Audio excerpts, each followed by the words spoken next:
If you've been looking for a powerful compact GPU to put in your ITX system, you've undoubtedly noticed over the past couple months or several months that they're hard to come by.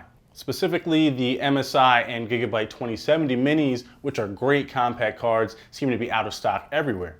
Stock of the 2060 mini seems to be a little more consistent, but prices can fluctuate wildly. Recently, while I was poking around and shopping for other components, I stumbled upon a 2060 mini that was at a price that almost seemed too good to be true.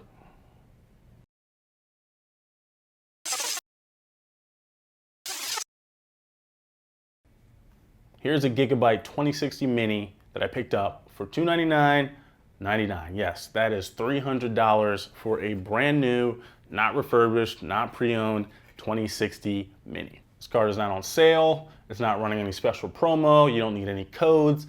It's just priced at $300. Now I know some of you are probably thinking, just like I was, what's the catch? Luckily, I already did the research for you, and I really don't think there is one. Okay, so the way I actually found this deal was a little bit odd. I was searching around for 2070 minis on Amazon and Newegg. Obviously, they're completely out of stock, so I didn't find anything. But while I was on Newegg, I actually stumbled upon some 2060s. I thought they might be an alternate card, a great card for the upcoming compact build that I'm trying to do. I only found 2 listings for 2060 minis on Newegg. They were both for $395.99. One was in stock, one was an auto notify out of stock. And on Amazon, they had a few different models, but the best one, or the only one that I would want, would be this Gigabyte model here, and that was listed for $430 or $429.99 shipped. Both cards on both sites had the same model number, and with the Newegg one obviously being 35 bucks less, figured I would just go with that. So I added to cart, but before I checked out, I went ahead and looked at some other pieces, RAM, etc., that I was looking to pick up, and I stumbled upon a suggested item for another 2060 mini, but it was only $299.99. So naturally I thought it might be refurb, pre-owned, something like that. Clicked on the page, nope, brand new.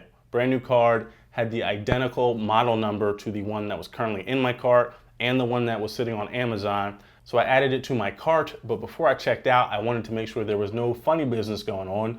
So I did a search for the model number and just to see what would come up. And Gigabyte actually has 3 different models of 2060 minis. So there's an original model, just a standard 2060 mini. There is an OC model, Rev 1, and there's an OC model, Rev 2. The non-OC and the OC Rev 2 appear to be identical, minus the slightly higher clock speed. The Rev 2 and Rev 1 models do have some slight differences. For one, the heat sink and the heat pipe layout appear to be slightly different. There's a little more space, it looks like, in between the fins for the Rev 2 model. Obviously, this is probably done to address some potential cooling issues that maybe were in the original heatsink design. The second difference is found on the video out ports. The display port at the bottom has been moved in line with the other 3 video out ports, making more room for airflow up top and also making it just look a little bit cleaner. So that is a much more modern design, obviously. There's really no reason to have that display port sticking up in the old way, and that's a welcome change. So after looking at the differences, I assumed that the $300 version would definitely be Rev 1. Well, actually, it's not. It's Rev 2. It's the newer model, the better model, I guess you'd say. So there was really no reason not to purchase. I went through the normal checkout process, assuming that something would happen and they would never ship the card, but they did. And it is here. It's fully functional, and I have no issues. It was definitely not opened. It's not some open box item or anything like that. It's brand new.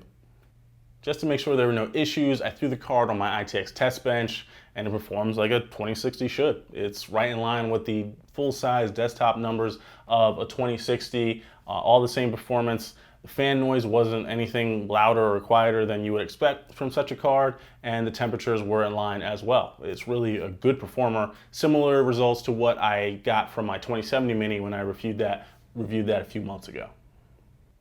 So overall, this is a very good card, and most importantly, in this case, it's very affordable. For $300, that's a tremendous value. Even if you're not building in an ITX system, picking up a 2060 for this price is a really good bargain. If you want this card, I would recommend picking it up as quickly as possible. I don't know how many are in stock at that price. I don't know how long that price is going to hold up either. So if you really want it, there's a link in the description below. It's not an affiliate link, just a link out to the Newegg page. Pick it up. Hopefully you guys can get your hands on one. So as always, guys, thanks for watching. I hope to see these in a bunch of your systems in the next couple months. I'm Jay, this is Tech Everything. I'll see you next time.